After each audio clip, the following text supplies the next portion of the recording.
মনে করুন আপনার পাশের বাড়িতে কেউ আছে, অথচ ২৬ বছর ধরে তাকে কেউ দেখেনি। দরজা বন্ধ, জানালা বন্ধ, কিন্তু ভেতরে জীবিত একজন মানুষ।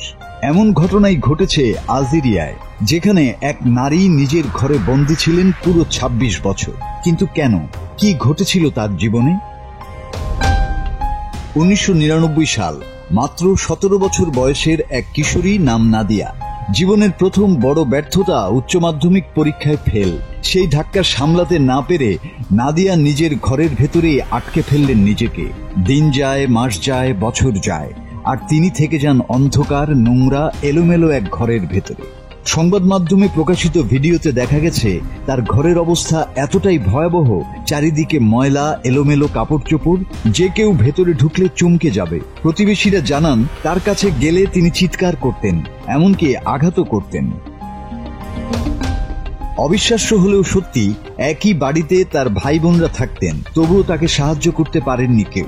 এভাবেই কেটে গেছে টানা ২৬ বছর। সবশেষে এক প্রতিবেশীর দেয়া তথ্যের ভিত্তিতে পুলিশ ও সিভিল ডিফেন্স টিম দরজা ভেঙে তাকে উদ্ধার করে।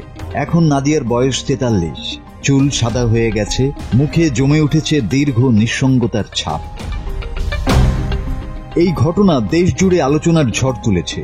প্রশ্ন উঠছে, একজন মানুষ কিভাবে এত দীর্ঘ সময় ধরে বন্দী থেকে গেলেন? তার পরিবার, তার সমাজ, তারা কি চোখ বন্ধ করেছিল?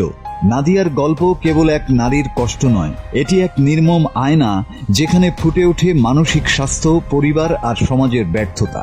২৬ বছর পর নাদিয়ার মুক্তি আমাদের মনে করিয়ে দেয়, একজন নিঃসঙ্গ মানুষের পাশে দাঁড়ানো তার জীবনটাই বদলে দিতে পারে। মাসুদ হাসান, বাংলা টিভি।